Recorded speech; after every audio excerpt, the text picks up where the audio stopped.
I'm Shah Sushmita Massi. I'm doing a series on understanding the topic Guru Poornima. For this series, I have a series of questions to put forth to Sri Joydip on what is a Guru, what the Guru does, and what is the relationship between a Guru and his disciples, amongst other questions. Namaskar, Sri Joydip. Guru Poornima is an interesting topic. And my first question to you as a Guru is, what is a Guru? What is the common understanding of a Guru? And then, what is the definition of a Guru from the Vedantic point of teaching that you are doing? It's from the Vedantic point of view, the Guru basically is a Sanskrit word which means that one who destroys the darkness, Guru, and brings light. So, the first basic function of a Guru is to bring light in your life, and that means bring wisdom in your life, bring a new perspective, give a new understanding about the situations, about the things, people you're facing.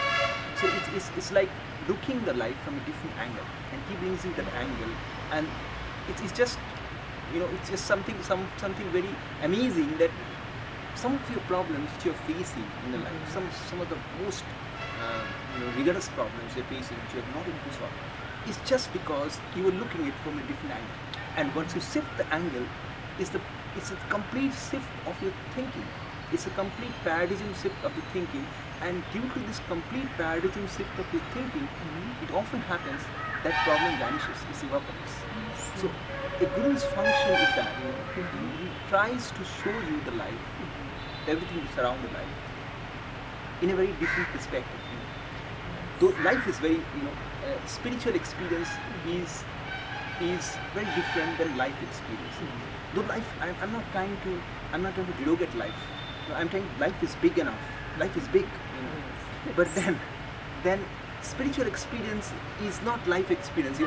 Life experience is very different. Like you fall down, you have this problem, your relationship to you. But a spiritual experience is to find out a space where you find that it is you who are the creator of the world which is around you. It's the inner space where you find that the whole world is basically corresponding, it's vibrating with the thoughts, it's vibrating with the emotions, it's vibrating with the sensations. And the reality is not just, it's not just a very tangible thing, it's a very flexible thing. So this connectivity to an inner creativity is what spiritual experience is. The life experience is solving problems. Spiritual experience is like connecting to yourself, to that inner space from where you can see that different perspective. So somewhere there is a relation, because until unless you have that spiritual experience, you don't grow that perspective that you can see life in a different way. So a Guru's function is to bring the light in this way. First of all, he helps you to go in the inner space and somehow shift your thought process.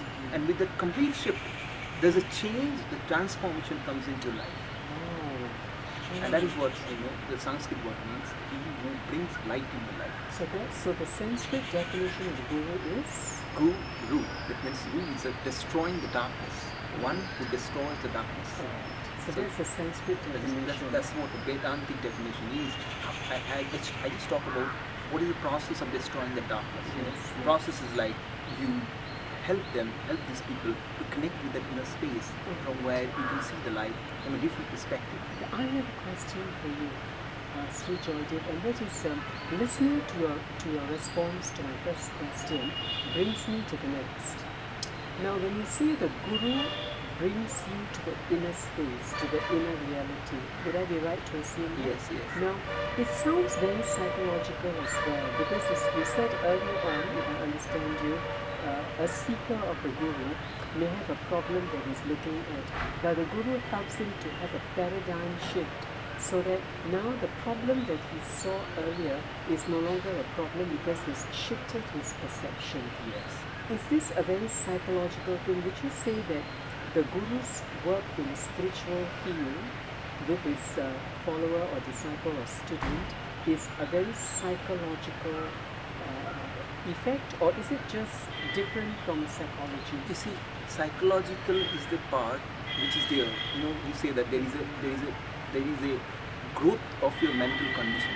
You have a separate kind of mental condition, and that mental conditioning is actually affecting your life. That means you're bringing certain situations in your life, you're attracting certain people in your life, you're attracting certain things in your life, just because you have certain mental condition. So that attracts people because of that mental condition. So that psychological aspect is there, because you see, even if you go to the inner space, because psychology ends to define that, well, is there a mental condition, is there your thought is creating, but how do you actually what do you say, reverse it, you know, reverse the consciousness? For that you need to go to the inner space, because it's more broad. The spirituality is more broad than psychology. Psychology is one aspect of it. But when you talk about spirituality, we're talking about reversing the consciousness. Certain consciousness, certain conditions make certain things in your life, right? And when you want to change that thing, what you need to do is that you need to go back to that condition. You know, you need to go back to that condition, actually to understand the condition, but also at the same time you need to go back to that inner space from where you can change the condition. Going to the condition doesn't make sense you to change the condition, but to change the condition you have to go one step further. You know, you have to go one step higher, from where you can see that where is exactly this condition lying, what is exactly the change has to be done.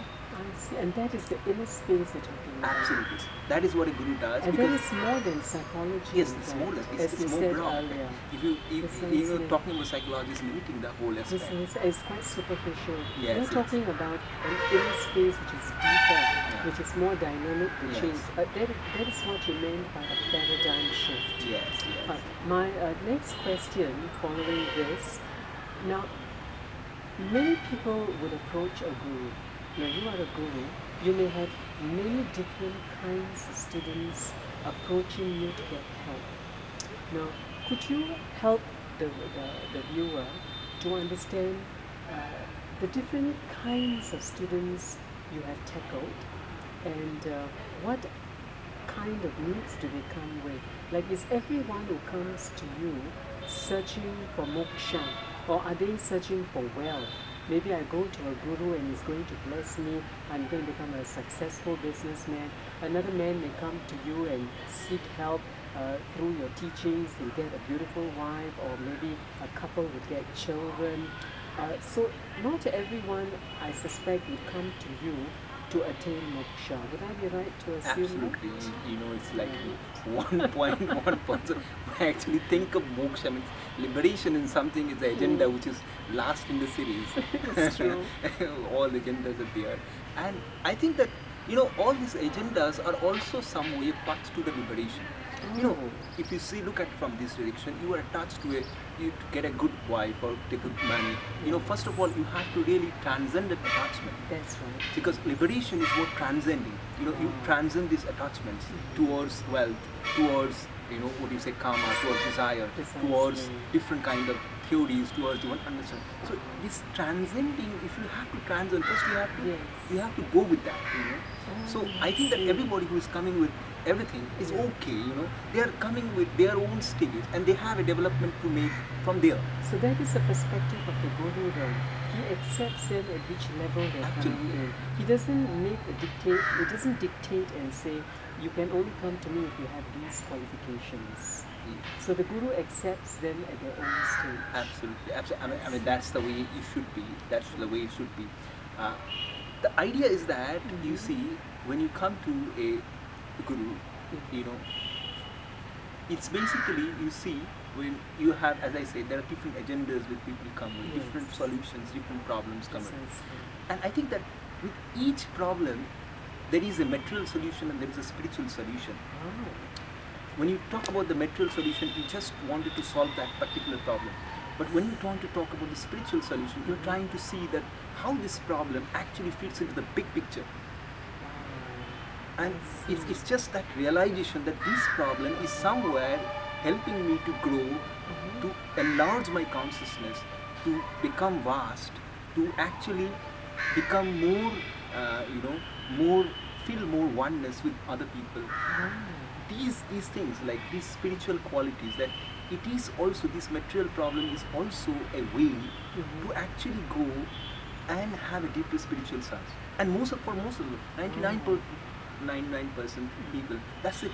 It's just a problem which is material, very much lively. So from the perspective of the Guru, he would understand if they're coming to get material blessings or whatever, it's just a stepping stone to bring them towards the spiritual path. So you would not dismiss them, you would embrace them and help them to move further. Absolutely. It's the, you bring that problem, and the most important thing is that to see that problem in a different perspective. That's what we started with. From a spiritual perspective. From a perspective where we see that problem is a tool. It's a tool for a higher growth. Fantastic. Can I repeat what you just said? Because it's very interesting. You are saying that the problem that they come to you and they ask you to help solve is actually a tool that will help them to move forward. Absolutely, absolutely. That's That's the way they have to see it. You know, they see it as a problem. They see it as a problem. They don't see it as a tool. They don't see it as an opportunity from a spiritual point of view. Yes.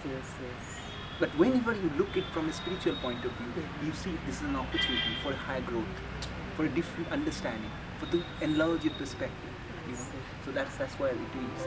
Fantastic. I'm so glad I asked you this question.